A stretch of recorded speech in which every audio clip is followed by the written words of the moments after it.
My name is Julia. I'm 27 years old, and I'll never forget the day my parents taught me exactly where I stood in their eyes. It was supposed to be my birthday, my 27th birthday. I had been planning a simple dinner at my favorite Italian restaurant, nothing extravagant, just a night with family, good food, and maybe a cake to remind me that I mattered. But instead of the warm, happy birthday I expected, I got something else. Julia, my mom said casually one morning, stirring sugar into her coffee, "We need to cancel your birthday dinner this year." I froze. Cancel? My dad didn't even look up from his phone. "Yes, sweetheart." Something came up. Something came up. I wanted to laugh. My birthday wasn't some random optional event. It was my day. For once, I wanted to feel like I wasn't invisible next to my sister, Claire. "What exactly came up?" I asked, my voice sharper than I meant. Mom set her spoon down and exchanged a quick glance with Dad before saying, "Well, your sister has a girls' night planned with her friends. They need money, and we promised we'd help her out." I blinked at her, then at Dad, then back at her. "So, you're canceling my birthday to pay for Claire's night out?" Mom smiled weakly, like it wasn't a big deal. "Julia, she's younger than you. Girls her age need these experiences. You're more mature. You'll understand." Understand? My throat tightened. I was 27, and they were acting like my existence could be put on pause so my sister could drink cocktails and post selfies with her friends. I wanted to scream. I wanted to smash my coffee mug against the wall. But instead, I swallowed the fury burning inside me and forced a tight smile. "Sure, I understand." Inside, though, I promised myself one thing. They would regret this. For the rest of that week, I played the obedient daughter. I didn't argue, didn't complain, didn't beg for my dinner back. But every time I passed Claire giggling on the phone about her big night out, I felt the betrayal settle deeper into my chest. The night my canceled birthday was supposed to happen, I got dressed anyway. Not in the nice dress I'd planned for the Italian dinner, but in something sharper. Sleek black pants, a fitted blazer, heels that clicked with authority. If my family wanted to treat me like nothing, fine. But I wasn't nothing. Not anymore. I left the house without a word, climbed into my car, and drove to the city. To my office. To the life they had no idea I lived. Because here's the part my parents never knew. While they were busy pouring every ounce of attention into Claire, I was building something of my own. A company. A startup that had quietly exploded into something bigger than I'd dared to dream. At work, my employees didn't call me Julia. They called me boss. And that night, as Claire's girls' night was just beginning, I got a call from my assistant. She was confirming details for our next big contract, one worth more than my parents' house, cars, and bank account combined. I smiled into the phone, the bitterness of the day dissolving into sweet satisfaction. "Thank you," I said. "I'll review it in the morning." When I hung up, I stared out the window at the glittering city below. My parents had canceled my birthday for Claire's night out. But soon, very soon, they would realize what a mistake that was. And when the truth came out, when they finally saw who I really was and what I had built, their smiles would vanish. Because the world had already chosen sides. And this time it was on mine. If you've ever felt overlooked like Julia, comment below where you're watching from. We love hearing your stories. And don't forget to like and subscribe for more. I didn't stay long at the office that night, but the feeling lingered with me all the way home. The power. The quiet reminder that no matter how invisible my parents tried to make me, I had carved a life bigger than they could ever imagine. By the time I walked through the front door, the house was silent. My so-called birthday dinner was nothing but an ordinary night for everyone else. Mom was in the living room scrolling through her tablet, Dad half asleep in his chair. Claire wasn't even home. She was out living it up on the night my birthday was supposed to matter. Mom looked up and smiled faintly. "Oh, you're home. Did you grab something to eat?" "Yeah," I said evenly, hanging my blazer on the chair. She nodded like that was the end of the conversation. Like that was all I deserved. I went upstairs, shut my door, and sat on my bed in the dark.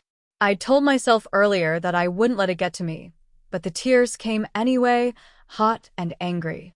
It wasn't just about the birthday. It was years of being shoved aside, overlooked, treated like an afterthought while Claire got everything. The car. The attention. The "she's still young, she needs us" excuses that stretched far past childhood.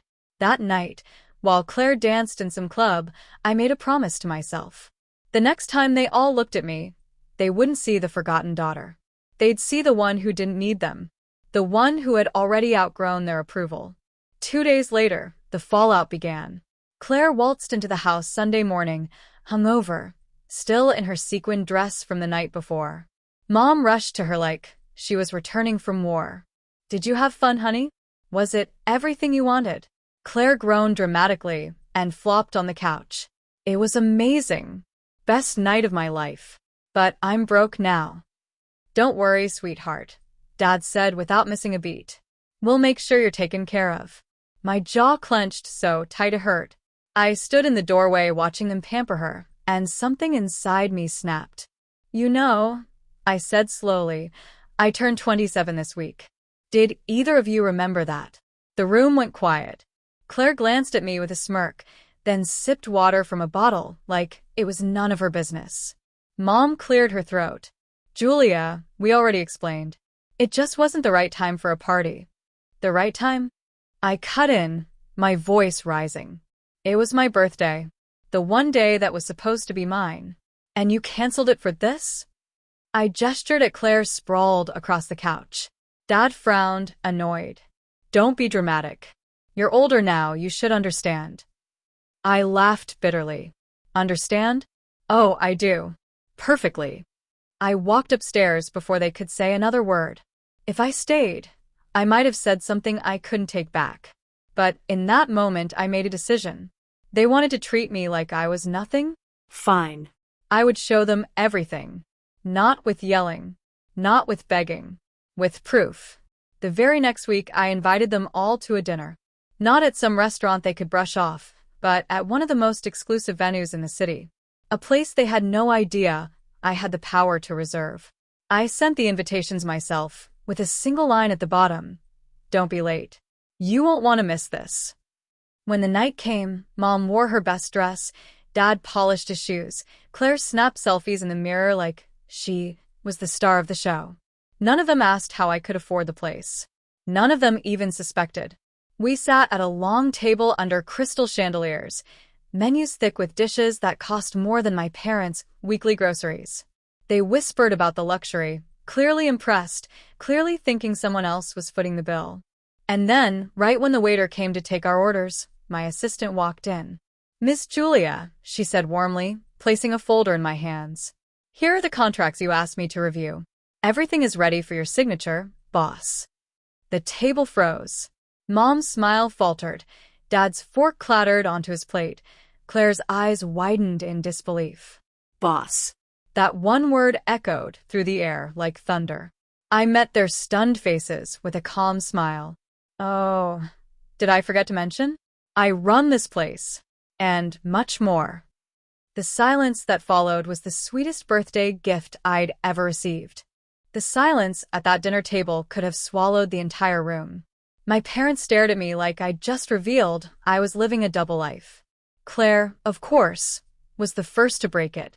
"You," she laughed, though it came out shaky. "You're not serious. You? A boss?" My assistant glanced at her politely, then back at me.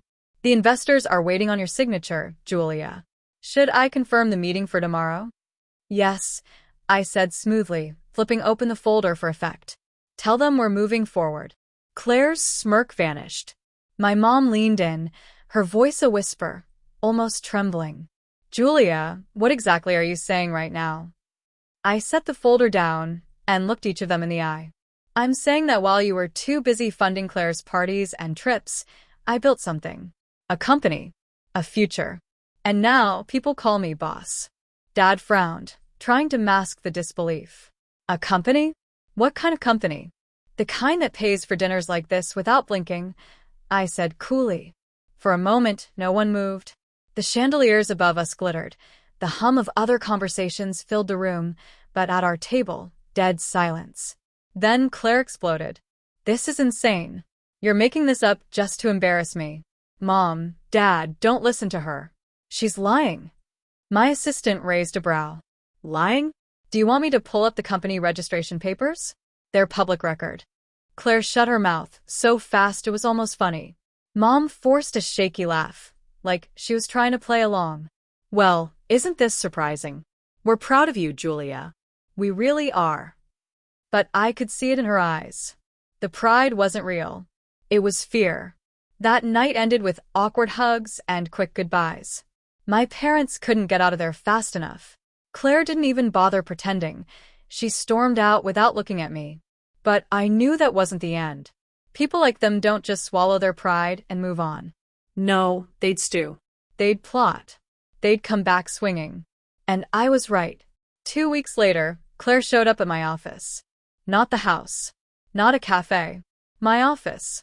She waltzed in like she owned the place, ignoring the receptionist and barging straight into my workspace. Wow, she said, scanning the sleek furniture, the floor-to-ceiling windows, the employees passing by with clipboards. So it's all true. You actually did it. I didn't look up from my laptop. What do you want, Claire? She leaned against the desk, arms folded. You embarrassed me. In front of Mom. In front of Dad. You made me look like nothing. I finally met her gaze. Funny. Isn't that what you and our parents have been doing to me my whole life? Her lips tightened. This isn't over, Julia. If you think you can just throw money around and win, you're wrong. I'll make sure Mom and Dad take my side. I'll make sure you regret this. She spun on her heel and left. My assistant slipped in a minute later, frowning. Want me to have security escort her out next time? No, I sighed, staring after her. Let her dig her own grave. She will. And I wasn't wrong. Because Claire wasn't done. She was only just beginning, and the storm she was about to stir up would test every ounce of strength I had. Claire didn't wait long to make her next move. Within days, I started hearing whispers at family gatherings I wasn't even invited to. A cousin slipped me a text late at night. Hey, Julia, did you really fake your business? Claire's been saying some stuff. I wasn't surprised. Claire had always been the family's golden child. She knew how to spin a story, how to charm people into believing her. And now, she was using that same talent to smear me. According to her, my company was a front, a vanity project, something I cooked up to make myself look important.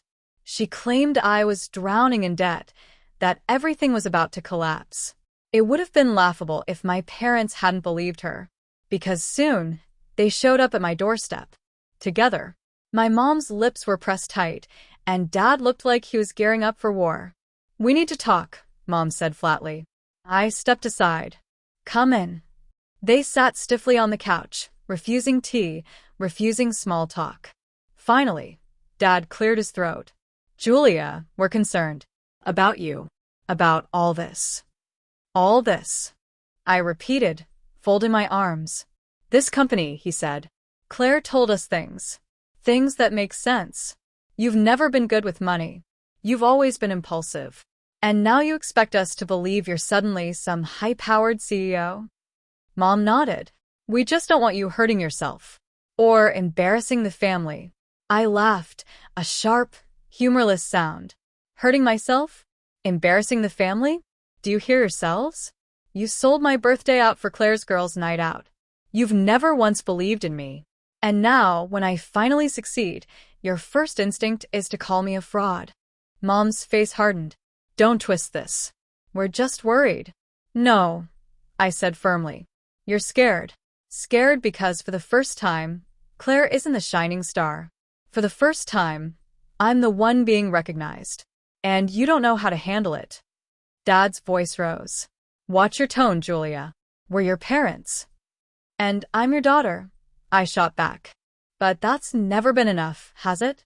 The silence that followed was deafening. Finally, Mom stood up, grabbing her purse. You're making a mistake, Julia. We tried to warn you. Don't come crying to us when it all falls apart. They left. But what they didn't know is this. Their little attempt to intimidate me only fueled the fire. Because if Claire wanted war, if my parents wanted to bet against me, I was ready. And I had more weapons than they could ever imagine. The very next week, I hosted a company event, a showcase for investors, employees, and partners. It wasn't just about celebrating milestones, it was about making a statement. The venue was a luxury hotel ballroom with crystal chandeliers and banners carrying my company's logo. The energy was electric, the press snapping photos as I took the stage. And guess who showed up uninvited? Claire. With my parents. They stood at the back, watching, their expressions a cocktail of disbelief and bitterness as I announced our latest deal, a partnership worth millions. The applause was thunderous. My employees cheered. Cameras flashed. I caught my mom's eye as I stepped off stage. Her lips parted, like she wanted to say something. But for once, she couldn't. Not a single word. Claire, though, wasn't done. She stormed up to me afterward, hissing through clenched teeth. This isn't real. It can't be. You're just lucky. That's all. And luck runs out. I smiled calmly. Then you'd better pray mine runs out soon. Because if it doesn't, Claire, you're going to choke on your own jealousy. She froze, her face twisting with rage. And I knew right then. This was only the beginning. The claws were out. And I wasn't backing down. The night of the investor showcase should have been my victory lap. I should have gone home, poured myself a glass of wine, and basked in the glow of success. But instead, I lay awake, staring at the ceiling, replaying Claire's words over and over. Luck runs out. No. This wasn't luck. This was grit, sacrifice, and years of being dismissed. But knowing Claire, she wouldn't stop at cheap insults. She'd escalate. And she did. A week later, my accountant called me in a panic. Julia, we've got a problem. Someone tried to access your business account. Multiple times. From a location tied to your parents' house. I froze. Are you sure? Positive. Don't worry, we shut it down before any damage was done. But whoever it was, they knew exactly what to look for. I didn't even need to guess. Claire. She wasn't just spreading lies anymore. She was actively trying to sabotage me. The next day, I drove to my parents' house. I didn't knock politely. I walked right in, my heels clacking against the hardwood floor. Mom looked up from the kitchen table, startled. Dad was nursing a coffee. And Claire? She was perched on the counter, scrolling through her phone like she owned the place. I slammed a folder down in front of them. You want to explain this? They all stared. Inside were the security logs from my accountant, screenshots of the attempted breaches, even the IP address. Mom blinked. What is this? Evidence, I said sharply. Evidence that someone tried to hack into my business account from this house. Claire laughed, but it was high-pitched, nervous. That's ridiculous. Why would I even? Because you can't stand that I'm finally ahead of you. I cut in. Because you've always needed to be the favorite. The golden child. And now that I've built something real, you'd rather burn it all down than admit I did it without you. Dad's jaw tightened.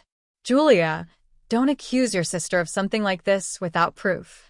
I tapped the folder. This is proof. The room went still. For a moment, I thought maybe, just maybe, they'd finally see Claire for who she really was.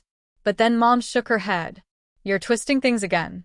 This obsession with Claire, it's unhealthy. Maybe you should take a break, Julia. Step back from the company before you ruin yourself. I laughed bitterly. Of course. Blame me. Protect Claire. Same story, different day. I turned to leave, but not before meeting Claire's eyes. She didn't even look guilty, just smug. Like she'd already won. But she hadn't. If she wanted war, I'd give her war. The following month, I doubled down. Expanded the company faster. Took on bigger contracts. Brought in high-profile clients who couldn't be ignored. Every headline, every press release, every award, I made sure Claire and my parents saw it. Because if they were going to keep betting against me, I'd make losing hurt. But Claire wasn't backing off either. She started spreading rumors in business circles, whispering that I was unstable, that my company was built on lies. She even tried to poach one of my top employees by promising them a better opportunity elsewhere. The betrayal cut deep. That night, I sat in my office alone, staring out at the city skyline. My chest felt heavy, but my resolve hardened. They wanted to destroy me. But what they didn't realize was, every attempt only made me stronger. And soon, I'd have the perfect opportunity to prove it. Because an even bigger deal was on the horizon. A contract worth millions. A partnership that would put me and my company on the global map. And Claire? She had no idea that this deal would change everything. For me. For her. For all of us. The deal that landed on my desk was the kind of opportunity CEOs dream about. A global tech firm, powerful, respected, untouchable, wanted to partner with us. Not just a handshake deal, but a multi-million-dollar contract that would cement my company as a player on the international stage. I should have been celebrating. Instead, I felt a knot in my stomach. Because I knew, somehow, Claire would find a way to stick her claws into it. And I was right. The day of the preliminary meeting, I walked into the conference room flanked by my legal team. The air was crisp, the city skyline gleamed beyond the glass walls. But there, at the far end of the table, was Claire. Sitting pretty in a tailored suit she probably borrowed, smiling like she belonged. My jaw tightened. "Julia," one of the executives said warmly, "so glad you could make it. This is Claire." She reached out to us directly. "Said she was your partner?" I almost laughed. Partner? Claire had never lifted a finger in my company. But instead of exploding, I smiled coolly. "Is that so?" Claire's smirk widened. "Of course. Julia and I have always been a team. She's just a little shy about letting me take credit." The audacity. I leaned forward, clasping my hands together.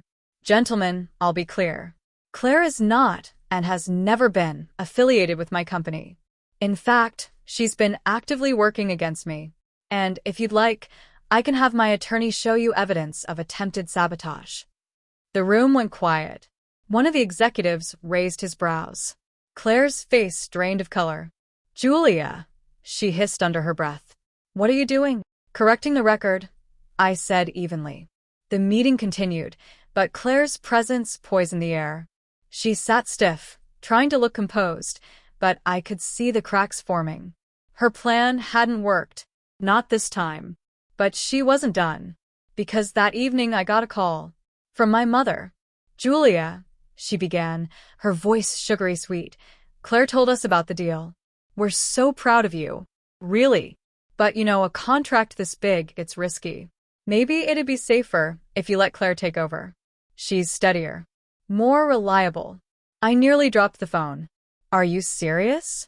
After everything she's done? You want me to hand over my company to her?" "Don't be dramatic," Mom said. "It's for your own good. And the family's. We can't afford for you to fail." I laughed bitterly. "No, you can't afford for me to win." I hung up. That night, I sat alone in my penthouse, the city lights stretching out beneath me. My heart was pounding, but my mind was clear. This wasn't just about business anymore. This was war. The next morning, I made a choice. At the final signing ceremony for the deal, I arrived early, prepared, sharper than ever. My team filled the room, the executives smiled warmly, and the cameras were already rolling for the press release. And just as I expected, Claire showed up. With my parents. She strode in like she owned the place, my mom and dad trailing behind her like bodyguards. She didn't waste time. "Before anything signed," she announced loudly, "I think these investors should know the truth." Gasps rippled through the room. Claire pulled out a stack of papers, slamming them onto the table. "Julia's been lying. Her company's drowning in debt. She's unfit to lead. If you want security, you should sign with me instead." The room went dead silent. All eyes turned to me. I didn't flinch. Slowly, deliberately, I stood up. "Ladies and gentlemen, what you just witnessed is desperation. A family member who cannot stand the idea of my success, fabricating lies to tear me down. But here's the truth." I pulled out my own folder. Clean audits. Bank statements. Contracts already fulfilled. Proof that my company wasn't just stable, it was thriving. The executives leaned forward, scanning the documents. Claire's face went pale. One of them looked up, smiling faintly. Impressive. Very impressive. Julia, we're moving forward. With you. The applause was deafening. Cameras flashed. My parents looked like they'd swallowed nails. Claire? She was frozen, her lips trembling, eyes burning with rage. I leaned close as the room erupted in celebration, whispering just loud enough for her to hear. Game over, Claire. You tried. You lost. But as I walked out, contract in hand, I knew this war wasn't truly over. Because people like Claire don't stop until they've burned everything to the ground. And if she wanted to keep playing, I was ready. The ink on that contract had barely dried before Claire started unraveling. She had tried everything: rumors, hacking, manipulation, even hijacking my deal in front of investors, and failed at every turn. And now that I'd sealed the $1 million partnership, she couldn't hide it anymore. Her jealousy had curdled into desperation. I didn't have to wait long to see the fallout. Within a week, whispers began spreading, not about me, but about Claire. People in our circle started asking questions. Why had she been at the investor meeting? Why was she claiming ties to a company she didn't work for? The more she fought to defend herself, the more pathetic she sounded. And then came the breaking point. It was a Saturday afternoon when my assistant forwarded me a message. "Thought you should see this," he said. Attached was a video. In it, Claire was at a bar, drunk, ranting loudly to anyone who would listen. Julia thinks she's better than me. But she's nothing without me. Nothing. She slammed her glass down, nearly toppling over. She stole everything from me. That deal should have been mine. The video went viral in our community within hours. By Monday, business contacts were distancing themselves from her. Invitations dried up. Calls went unanswered. Claire had finally torched her own reputation, and I hadn't lifted a finger. But here's the thing about revenge. Sometimes silence isn't enough. Sometimes you need to twist the knife. So I did. I arranged a gala, a massive event celebrating the new partnership. Invitations went out to investors, colleagues, even family. Yes, including my parents and Claire. I wanted them front row, forced to watch. The night of the gala, the ballroom shimmered with gold accents and crystal chandeliers. Cameras flashed as I made my entrance in a sleek black gown, every inch the image of control. Applause followed me as I took the stage. Tonight, I began, we celebrate not just a deal, but a journey. Years of sacrifice, hard work, and faith in myself, even when others didn't believe in me. And now, the world sees what I always knew was possible. The crowd roared. I spotted my parents near the back, stiff and uncomfortable. Claire was beside them, her face pale, her fists clenched. She looked like she might explode. And then I delivered the final blow. As part of this partnership, I announced, we're launching a foundation, a program to help young women entrepreneurs, women who've been told they weren't good enough, who were overlooked, underestimated, dismissed. This foundation will ensure they never have to fight the battles I did alone. The applause was deafening. Reporters surged forward, snapping photos. And as the spotlight bathed me, I caught sight of Claire. Her face had crumpled. For the first time, she looked defeated. Because this wasn't just about money anymore. This was legacy. Impact. Something bigger than both of us. The rest of the night blurred into handshakes and congratulations. But later, as the crowd thinned, Claire finally cornered me. "You think you've won?" she spat, her voice trembling. "You humiliated me. You ruined me." I looked her dead in the eye. "No, Claire. You ruined yourself. All I did was step aside and let everyone see who you really are."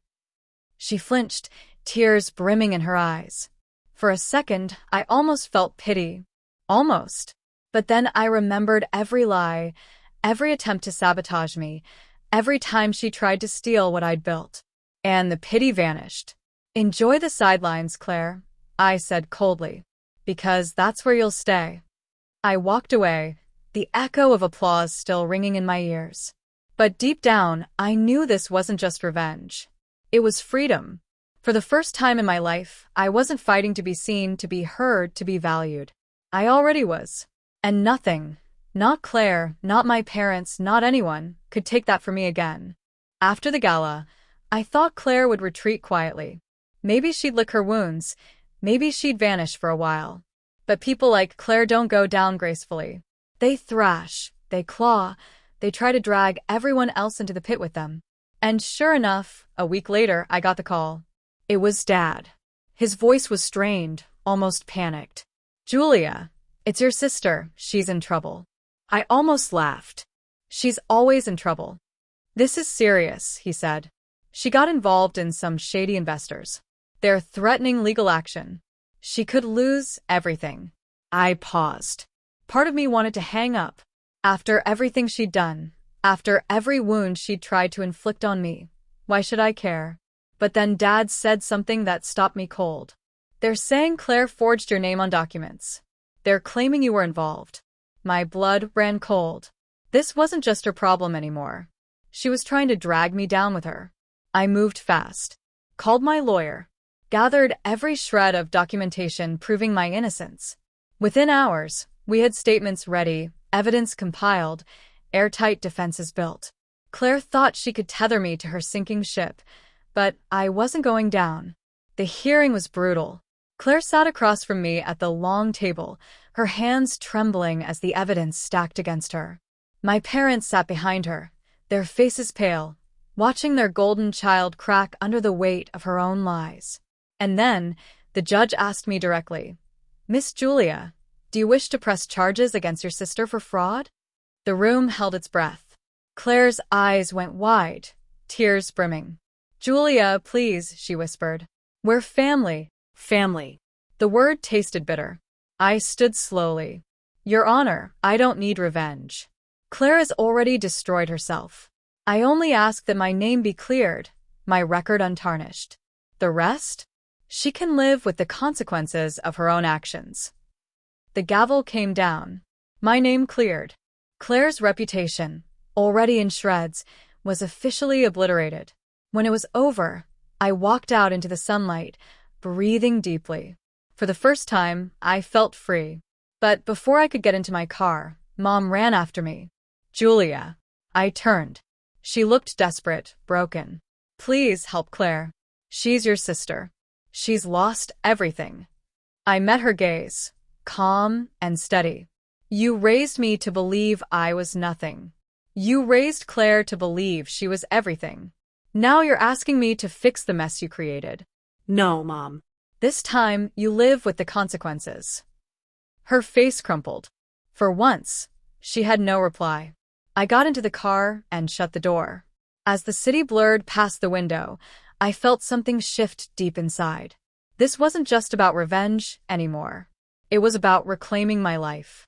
About proving, to myself more than anyone, that I was more than the girl they'd overlooked, more than the daughter they'd dismissed, more than the sister they'd tried to bury in Claire's shadow. I had built something real, something lasting. And as the skyline glittered in the distance, I knew one thing with absolute certainty. Claire could claw, scream, and curse my name till the end of time, but she'd never touch me again. Because I had won. Not just the battle. Not just the war. I had won myself back. And that was worth more than any $1 million deal in the world. If you made it all the way here, you're the real MVP. What do you think? Did Julia go too easy on Claire, or was letting her drown in her own mistakes the ultimate revenge? Drop your thoughts in the comments, and don't forget to like, subscribe, and hit the notification bell, because the next story might just top this one.